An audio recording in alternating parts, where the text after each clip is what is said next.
Hello, guys. Today I'm doing a very different thing. So, all us Thomas fans are aware that Season 8, Season 22 is coming up, and it will probably kill the series, if I'm being honest. I mean, I wouldn't be surprised.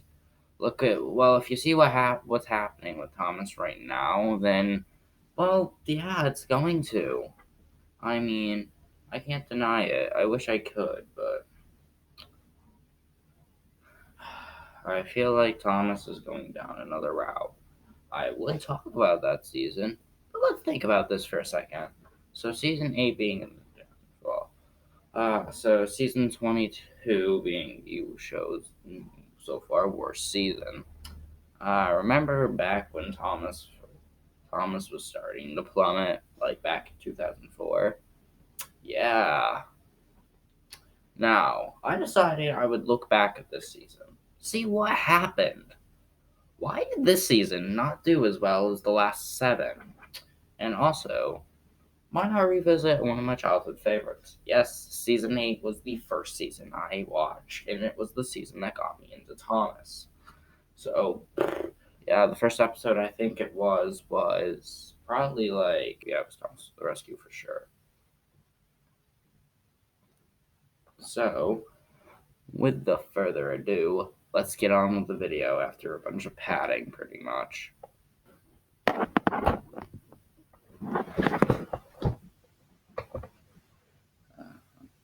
So season 8. What a season. It was the start of everyone's favorite. Okay, I'm not gonna fool anyone. Season 8 was a failure, and we all need to accept that. I mean, why? I mean, let's see what made this season different. One, it wasn't produced by Britt Alcroft, so that might have had something to do with it.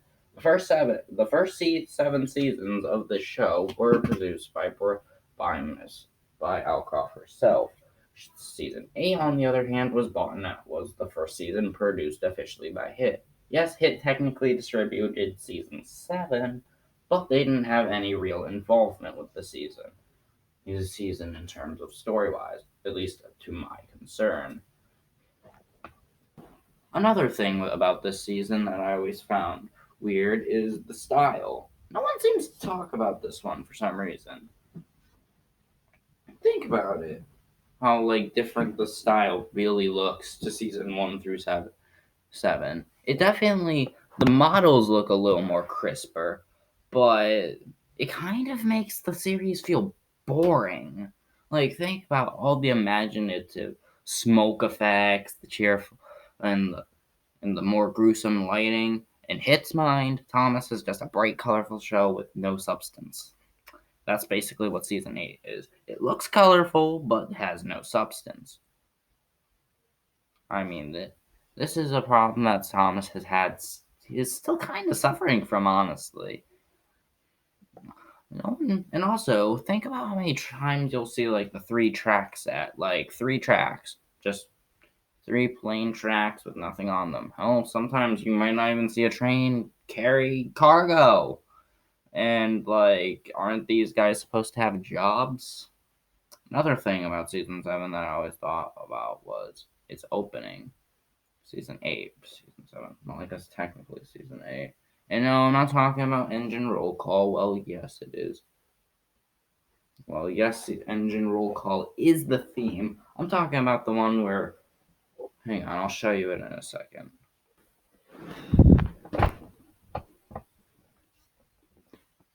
I'm talking about the one where Thomas is going through the tunnel.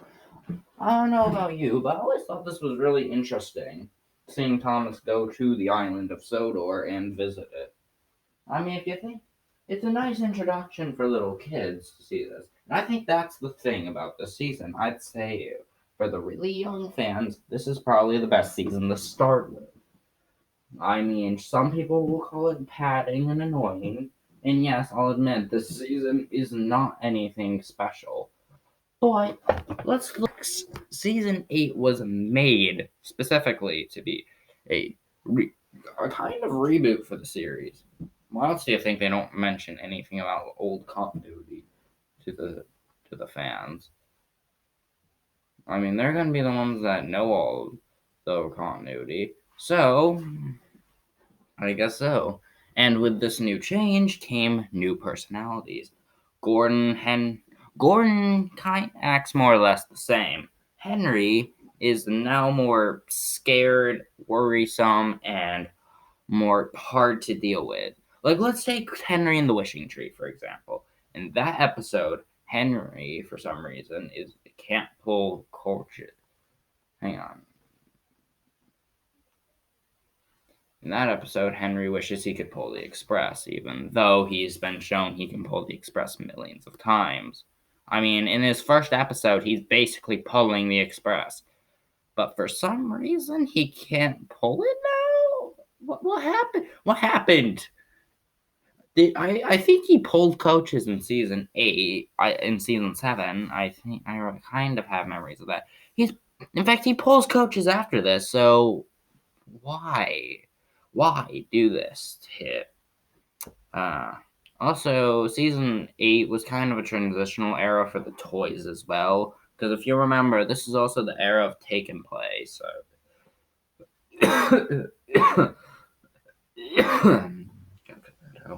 Okay. Yeah, this was the era of Take and Play, so they wanted to produce that. So I guess they tried making the show a little cheaper to make higher quality toys. I mean, it could work. I mean, Mattel's done that before. Like right now with Big World, Big Adventure. Anyways, not talking about that special. Again, everybody bitched. Like, I have lots of friends that bitch that, oh, they stopped using the models, making the series bad. But really? Do you really want to consider season 8 a great season? I mean, it's probably my least, or at least second favorite. At least second favorite next to season 12 for the model series, if you count season 12. But again, even with, I mean, we get many episodes focused on the main 7 characters. Thomas, Percy, Gordon, Henry, Edward, James, Toby, and new addition Emily. But they don't do anything with Duck, Oliver, Toad, Donald, Douglas, Bill, Ben, Boko. Where did they go? Like, what happened to them? I don't know why Hit didn't put them in. Actually, some behind the scenes evidence shows that Duck was originally planned to be in the Steam team, but was taken in place of Emily because, well, girl power. Ah. And I mean, it's not like it's only relegated to those main 8 engines. Diesel, Mavis, all of those diesels still come back. But it's just the thing is, without all the other steam engines, it kind of makes the world feel dead. I don't know about you, but I don't think having 8 engines do multiple jobs is a very logical choice for your railway. I don't know what Sir Topham Hatt was thinking. I mean, it's just also the Skarloey Railway. Where did it go? My favorite part of season 4 gone. Wow, that fucking sucks. That fucking sucks. I mean, I wish they didn't get rid of it. There's no reason to. They could have made great stories on this. But in the end, I guess we have to just accept it. And no Skarloey Railway. Many characters are also back to the out of place characters. I should have mentioned this better, but Edward's now a weakling. He can't do many things right anymore. What happened to you? What, did someone like just smack you in the middle of like your tender or something, and now you can't move? And he has more boiler problems now in the new series in general. But I thought that was Henry's thing. I don't know. I guess I could share. James is still a cocky little shit, so that didn't change.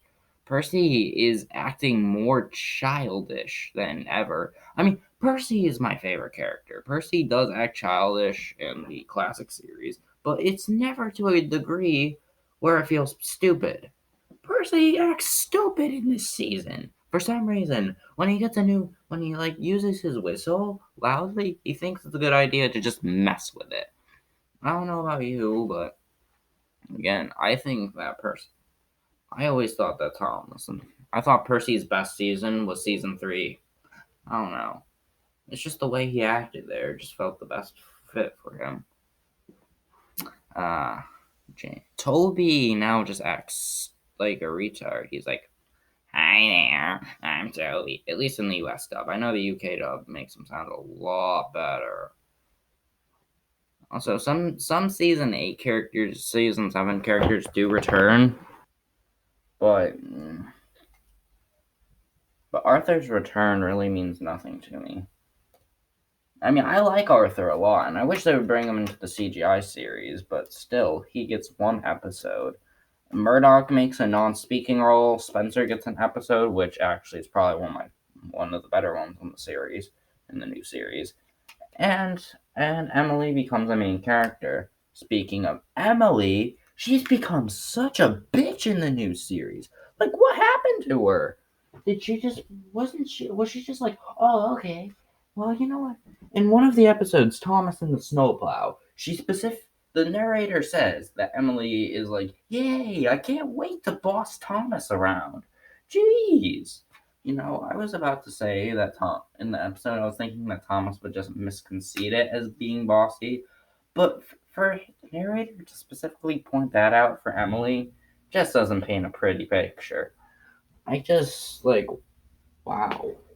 The crashes are also pretty toned down too. For some reason, they wanted to put them in slow motion. A lot of slow motions actually used in the new series. I don't know why. I don't see any good reason why to.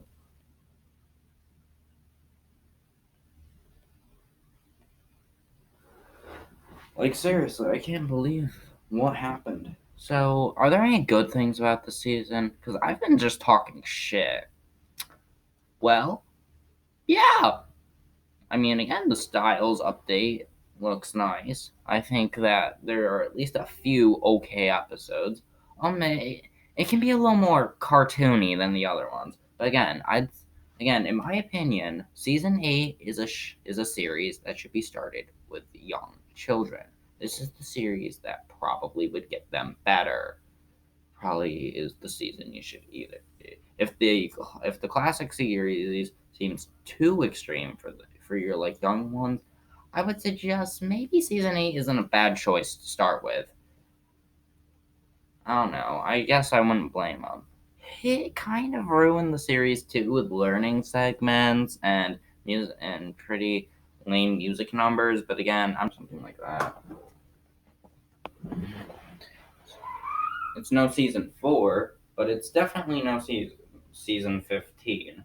While being a flawed season, I still can enjoy it, even with certain faults. I'm not saying I enjoy every episode from the season, but a good amount of them, like Percy and the Magic Carpet, Halloween. I can also enjoy Spick and Span. I think that some of these episodes are funny, but still, if I had to rate the season out of 10, I would give it a 6 out of 10. And with the ranking of boring, that's boring slash okay. That's really all it fits in. Boring slash okay. There's not much to talk about. Bye.